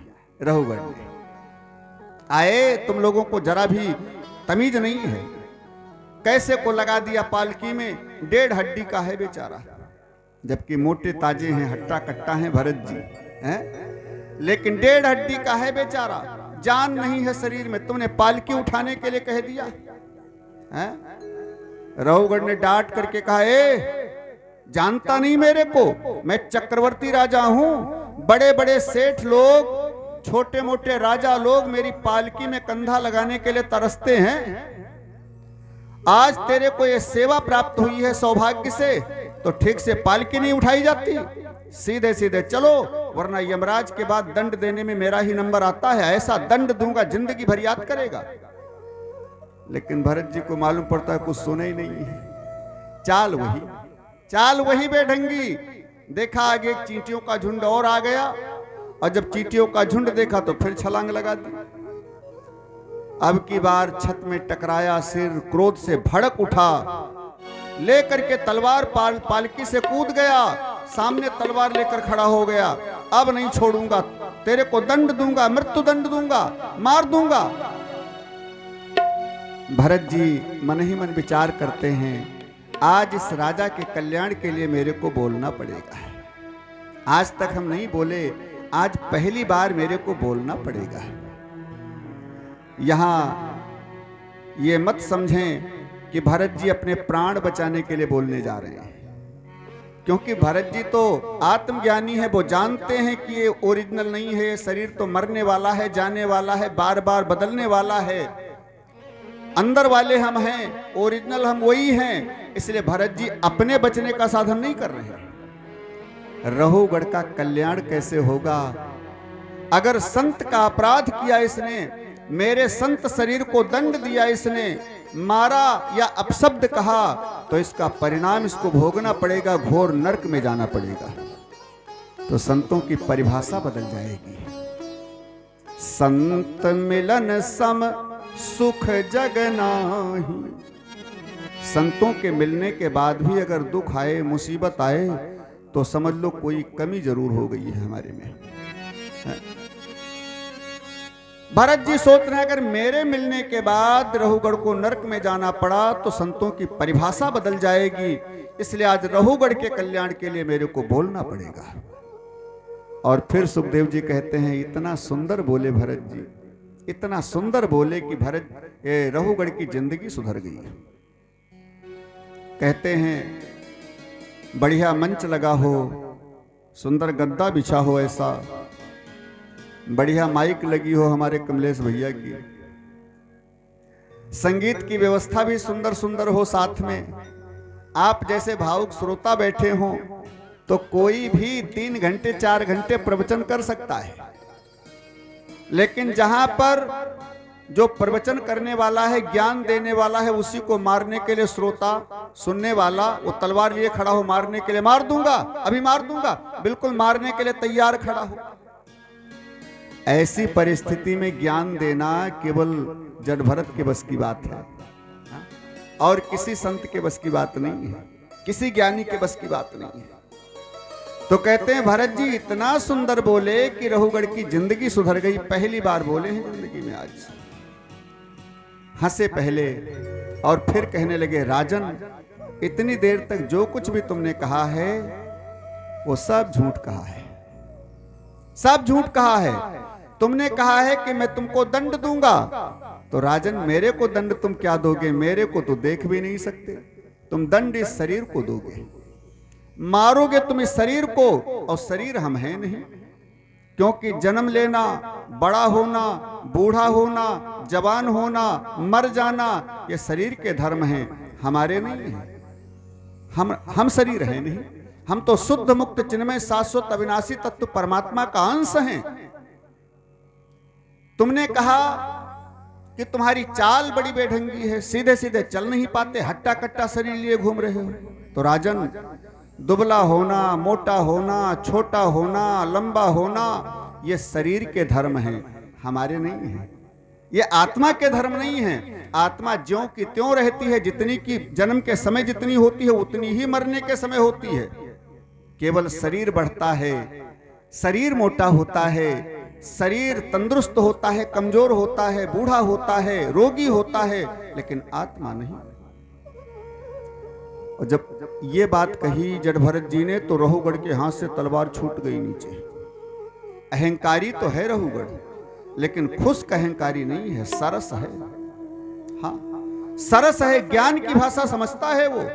और जब ज्ञान की बात, गूढ़ बात सुनी तो रहुगढ़ के हाथ से तलवार छूट करके नीचे गिर गई। हाथ जोड़कर सामने खड़ा हो गया और कहने लगा, कौन हो महाराज तुम?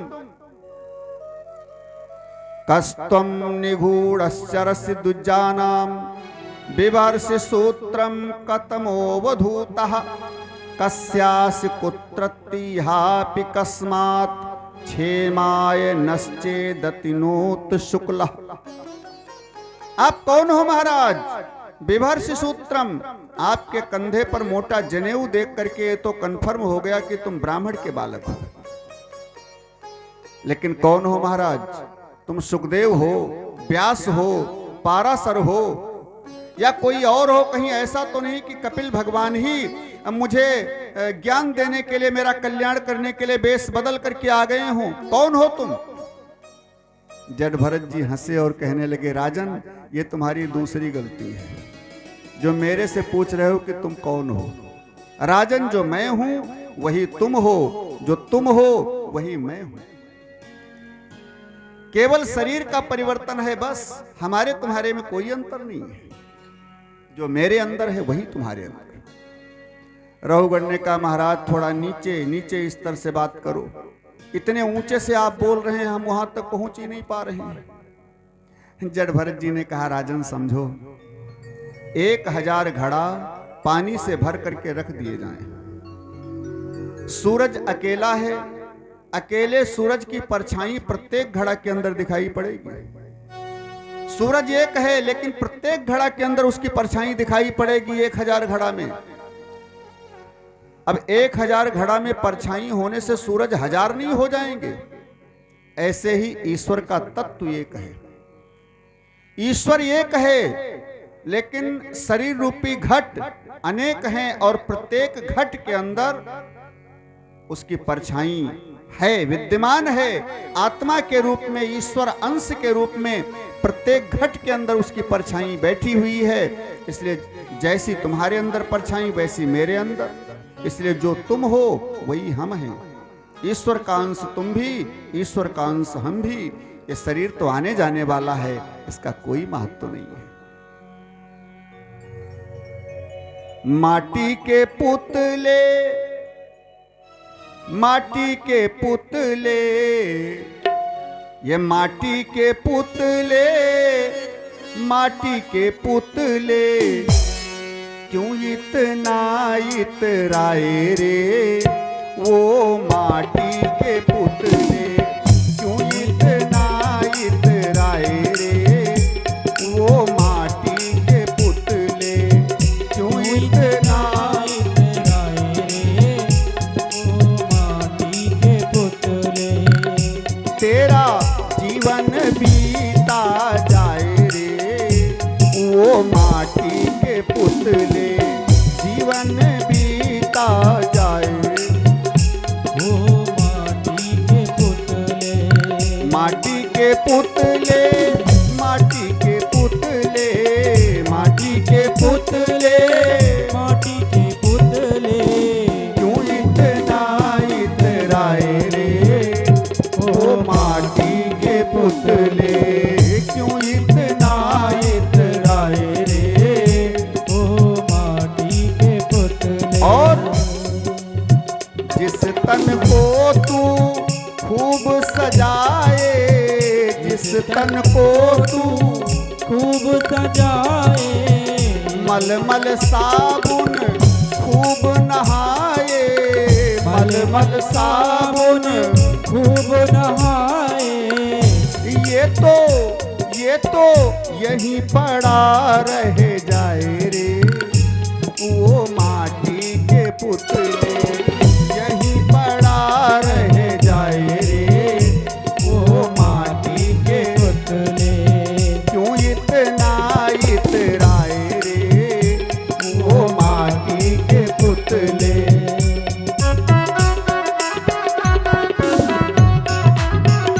जय हो।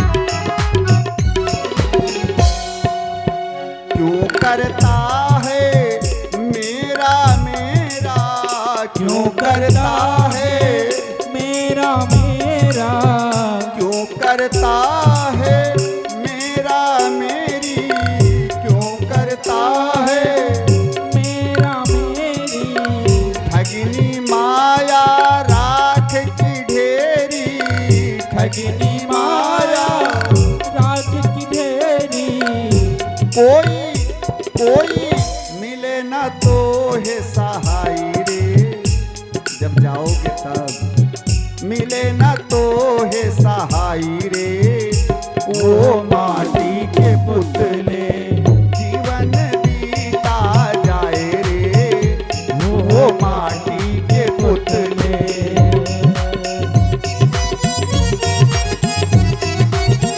जय हो।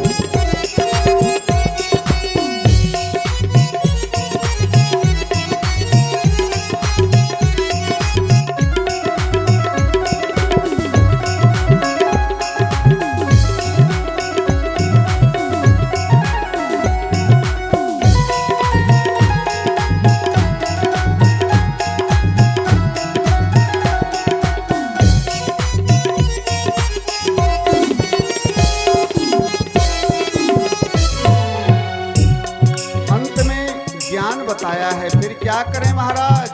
तो कहते हैं मूरख तू हरि में चित धर ले, मूरख तू हरि में चित धर ले, बेड़ा पार जगत से कर ले, बेड़ा पार जगत से कर ले, मूरख तू हरि में चित धर ले, बेड़ा पार जगत से कर ले, गुरु हो गुरु तो है ज्ञान बताए रे, वो माटी के पुतले क्यों इतना इतराए रे, वो माटी के पुतले क्यों इतना इतराए रे, ओ माटी के पुतले जीवन बीता जाए रे, वो माटी के पुतले जीवन बीता जाए रे, वो माटी के पुतले, वो माटी के पुतले, ओ माटी के पुतले, वो माटी के पुतले। भरत जी कहते हैं सभी तो माटी के पुतले हैं, घट हैं घड़े, ईश्वर की छाया उसका अंश सभी के अंदर विद्यमान है, इसलिए कोई अंतर नहीं है, कोई परिवर्तन नहीं किसी में। जो तुम हो सो हम हैं और जो हम हैं सो तुम हो। अब तो चरणों में गिर पड़े महाराज, बहुत बड़ी गलती होते होते मेरे से बच गई। न जाने कैसे कैसे अपशब्द मैंने आपको कहे, अरे अभी तो तलवारें लेकर तुम्हारे पास आ गया महाराज, क्षमा करें मेरे को, बहुत बड़ी गलती हो गई, बड़ा अपराध हो गया मेरे से। भरत जी ने कहा राजन ये तुम्हारी तीसरी गलती है। हाँ, जब मेरे से कह रहे हो क्षमा करो, क्यों? जो तुम हो वही हम हैं। यहां समझें, हम ही कथा सुना रहे हैं और हम ही कथा सुन रहे हैं, हम ही दान दे रहे हैं, हम ही दान ले रहे हैं, हम ही भोजन कर रहे हैं, हम ही भोजन करवा रहे हैं, हम ही किसी को गाली दे रहे हैं और हम ही गाली सुन रहे हैं। हम किसी को गाली देते हैं, मारते हैं तो उसके शरीर को मारते हैं, वास्तव में जो हम हैं वही तो उसके अंदर भी है। इसलिए हम अपने ही शरीर को मार रहे हैं, अपने को ही कष्ट दे रहे हैं, अपने को ही गाली दे रहे हैं। इसीलिए तो हमारे शास्त्र इस अमर्यादा रूपी ढंग को बदलने के लिए संसार को शिक्षा दे रहे हैं। आप किसी दूसरे को प्रताड़ित न करके खुद अपने को ही प्रताड़ित कर रहे हैं। ऐसी मूर्खता न करें।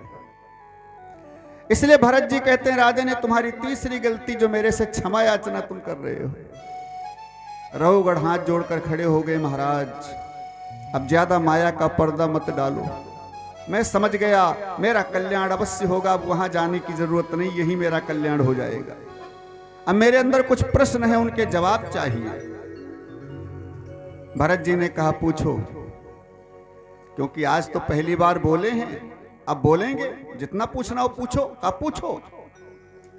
कहा महाराज ये बताओ, तुमने कहा है कि शरीर के ऊपर पड़ने वाली चोट का प्रभाव आत्मा पर नहीं पड़ता।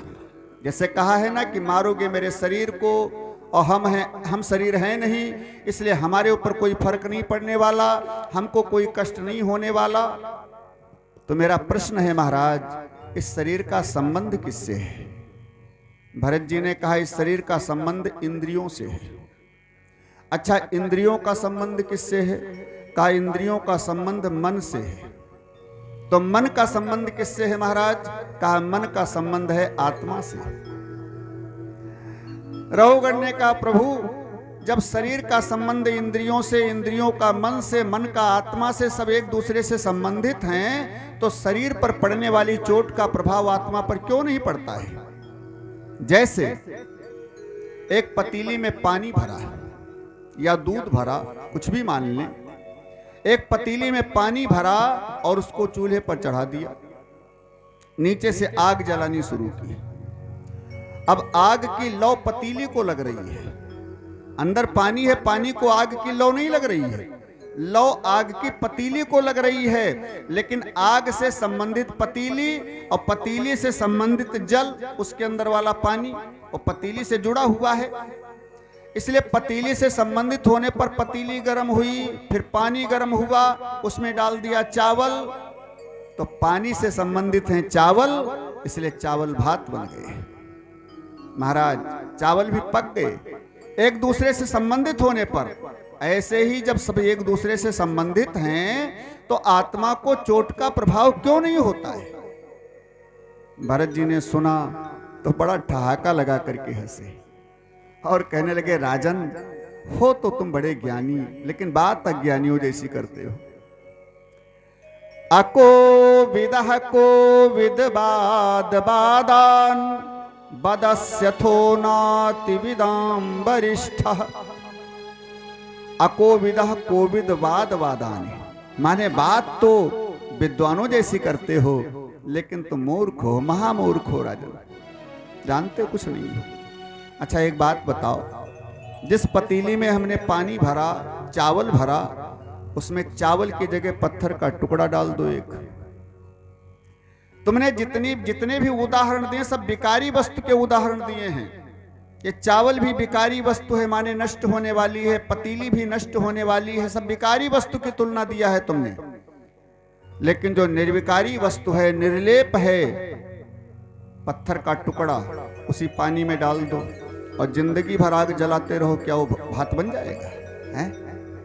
वो भात नहीं बनेगा, क्योंकि वो निर्लेप है, वो निर्विकारी वस्तु है। तो जैसे पत्थर का कुछ नहीं बिगड़ता है आग जलाने से संबंधित होने पर भी, ऐसे ही आत्मा भी निर्लेप है, निर्विकारी है। शरीर पर पड़ने वाली चोट का प्रभाव आत्मा पर नहीं होता है। आत्मा दुख और सुख से परे है। दुख और सुख का अनुभव केवल शरीर को होता है, केवल मन को होता है, लेकिन आत्मा को नहीं होता है। इसके बाद में भवाटवी का वर्णन करके सुनाया। बड़ा दिव्य ज्ञान है। भवाटवी का अनेक प्रश्न किए हैं रघुवर ने, जिनका उत्तर दिया। इसके बाद भवाटवी का वर्णन करके सुनाया। भव माने संसार, अटवी माने जंगल। ये संसार एक जंगल है और इस संसार रूपी जंगल में अनेक प्रकार के ठीक ठाक वृक्ष हैं, अनेक लताएं हैं, कांटों वाली झाड़ियां हैं, अनेक प्रकार के जीव जंतु इसमें रहते हैं। और विशेष बात तो यह है कि चोर लुटेरे भी इस संसार रूपी जंगल में रहते हैं, क्योंकि जंगल में ही आतंकवादी लुटेरे चोर ज्यादा रहते हैं। तो इस संसार रूपी जंगल में भी चोर लुटेरे रहते हैं। भगवान ने एक धन दिया है, अमूल्य धन दिया है। उस धन की चोरी करने के लिए ये चोर लुटेरे हमेशा नजर गड़ाए रहते हैं, कितने समय मौका मिले ये धन हम चुरा ले। कौन सा धन दिया है? कहा मन। ये जो मन दिया है भगवान ने, ये हमारा अमूल्य धन है। संत क्या कहते हैं? तोरा मन दर्पण कहलाए, भले बुरे सारे कर्मों को देखे और दिखाए। जब वहां जाते हो परमात्मा के वहां, तो वहां न तुमसे कुछ पूछा जाता है न कुछ कहा जाता है। भगवान ने तुम्हारे शरीर के अंदर एक चिप फिट कर दिया है, मेमोरी कार्ड, जैसा आजकल मोबाइल में होता है? पेन ड्राइव फिट कर दिया है। और जैसे आप वहां पहुंचे, वो मेमोरी कार्ड निकाल करके बड़ी सी एलसीडी लगी है, लगा दिया उसी में, डिश में लगा दिया। और जो भी तुमने जिंदगी भर किया है सब उसी में आ गया वीडियो के साथ। देख लो भैया तुमने ये किया है सब। उस मेमोरी कार्ड का नाम है मन। हम जो कुछ मन में सोचते हैं वो भी भगवान जानते हैं, क्योंकि मन रूपी चिप में सब लोड हो रहा है, लोड हो रहा है। हम समझते हैं कि हम अकेले अकेले कर रहे हैं, कोई जानता नहीं है, लेकिन मन रूपी चिप में सब लोड हो रहा है। जो सोचोगे मन ही से तो सोचोगे, जो कुछ करोगे तो मन ही तो कहेगा कि भाई ये करना है मेरे को, है? और उस मन रूपी कैमरा में, मन रूपी मेमोरी में सब कुछ कैद हो रहा है, पूरी जिंदगी का लेखा जोखा। और जैसे गए वो मन रूपी चिप निकाल करके भगवान ने लगा दिया एलसीडी में। भैया देख लो अपनी जिंदगी का लेखा जोखा, ये सब तुमने किया। अब नकार भी नहीं सकते, क्योंकि सामने दिख रहा है, ना भी नहीं कर सकते। और फिर उन सारे कर्मों का परिणाम क्या होना चाहिए, फल क्या होना चाहिए, वो सारी जिंदगी का लेखा जोखा बना करके, पूरा चिट्ठा तैयार करके फिर दूसरा शरीर मिलता है। अब ये मनुष्य बनेंगे, नापदान के कीड़ा बनेंगे, कुत्ता बनेंगे, हाथी बनेंगे, क्या क्या कष्ट इनको मिलना चाहिए वो सब लेखा जोखा होता है। ये डबल बेड वाले कुत्ता बनेंगे कि कीड़ा पड़ने वाले कुत्ता बनेंगे, उसमें भी क्वालिटियां, कुत्ता बनेंगे लेकिन क्वालिटी उसमें भी होती हैं। किस कर्म के हिसाब से कौन से कुत्ता बनेंगे, किस कर्म के हिसाब से कौन से मनुष्य बनेंगे, किस कर्म के हिसाब से कौन से कीड़े बनेंगे, ऐसे क्वालिटियां होती हैं। कर्मों के हिसाब से लेखा जोखा होकर के योनि निश्चित होती है। और फिर तुरंत, क्योंकि वहां कुछ नहीं है, सबको तुरंत यही भेज दिया जाता है। यही कर्मों का फल तो यही मिलता है, जैसा किया है यही भरोगे वैसा परिणाम। इसलिए भरत जी कहते हैं मन रूपी हीरा दिया है भगवान ने, जिस हीरा को यहां पर आकर के गंवा दिया उन चोर लुटेरों के चक्कर में पड़ करके। लेकिन सावधान, उन चोर लुटेरों से बिल्कुल सावधान। कौन से चोर लुटेरे हैं? संत कहते हैं अजब है ये दुनिया बाजार, अजब है ये दुनिया बाजार, अजब है ये दुनिया बाजार, अजब है ये दुनिया बाजार। जीव जहां पर खरीदार है, जीव जहां पर खरीदार और ईश्वर साहूकार। अजब है ये दुनिया बाजार, अजब है ये दुनिया बाजार, अजब है ये दुनिया बाजार। और कौन से लुटेरे हैं, कौन से चोर हैं, बड़ा सुंदर बताया है संतों ने। बने दलाल फिरा करते हैं, बने दलाल फिरा करते हैं, कामादिक बटमार। बने दलाल फिरा करते हैं कामादिक बटमार। काम क्रोध लोभ मोह मद मत्सर राग द्वेष, ये सब लुटेरे हैं इस संसार रूपी जंगल के। और ये केवल मन रूपी हीरा को चुराने के लिए हमेशा नजर गड़ाए रहते हैं। इसका मन रूपी हीरा हम कैसे चुराएं?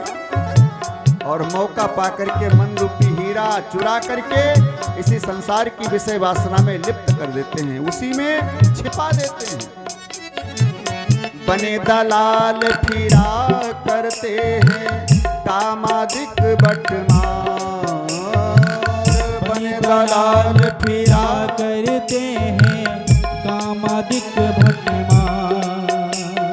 किंतु बचाते हैं उनसे, हाँ किंतु बचाते हैं उनसे अनादिक पहरेदार।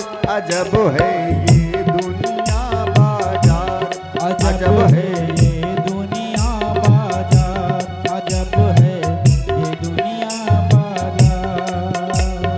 जीव जहाँ पर खरीदार है, जीव जहाँ पर खरीदार और ईश्वर साहूकार।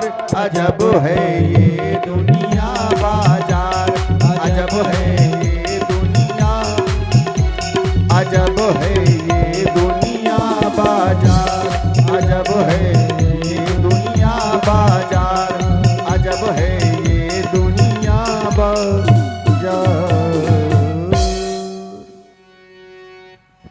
ज्ञानादिक पहरेदार बचाते हैं। जो ज्ञान हमारे अंदर छिपा हुआ है, सत्संग करने से, पुराणों को सुनने से वो ज्ञान जागृत होता है और वही ज्ञान इन लुटेरों से हमारे मन रूपी हीरे को बचाते हैं।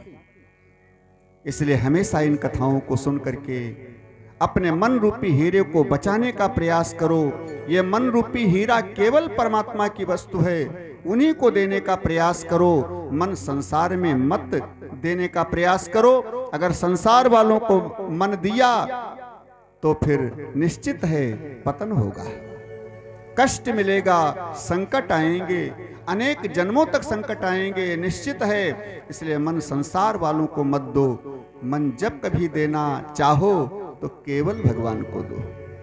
शरीर केवल संसार वालों को दो, क्योंकि ये शरीर संसार वालों की वस्तु है, वही इसको जलाते हैं। तो शरीर संसार वालों को दो, लेकिन मन भगवान को दो। यही तो हमारे उत्थान का कारण है और इसी से हमें लक्ष्य की प्राप्ति होगी। इसलिए मन कहीं भी जाए, तन कहीं भी जाए, लेकिन मन केवल भगवान के पास ही जाए। यही हमारे उत्थान का कारण है। भरत जी ने बड़ा सुंदर ज्ञान दिया। रहोगढ़ की समाधि लग गई, नेत्र बंद करके बैठ गए और समाधिस्थ होकर के भगवान का नाम लेते लेते मुक्ति धाम को प्राप्त किया, कल्याण हो गया। बाद में भरत जी का भी कल्याण हुआ, उद्धार हुआ। इसी शरीर से परमात्मा में जाकर के मिल गए, आवागमन से मुक्त हो गए और इसी के साथ पंचम स्कंद का विराम होता है। आगे षष्ठम स्कंद की कथा, रात्रि की कथा में आप सब लोग सुनेंगे। कल दोपहर में अन्य कथाएं होते हुए रात्रि की कथा में भगवान कन्हैया के प्राकट्य की कथा दसम स्कंद का प्रारंभ होगा। भाव से सभी लोग सुनते रहें। इसी के साथ कथा को विराम दूंगा आज और कल रात्रि में पुनः ठीक 7 बजे से सब लोग आएं और कथा सुने। बोलिए सच्चिदानंद भगवान की, सद्गुरुदेव भगवान की जय हो। भाव से आरती देखेंगे, प्रसाद लेकर के सभी लोग जाएंगे।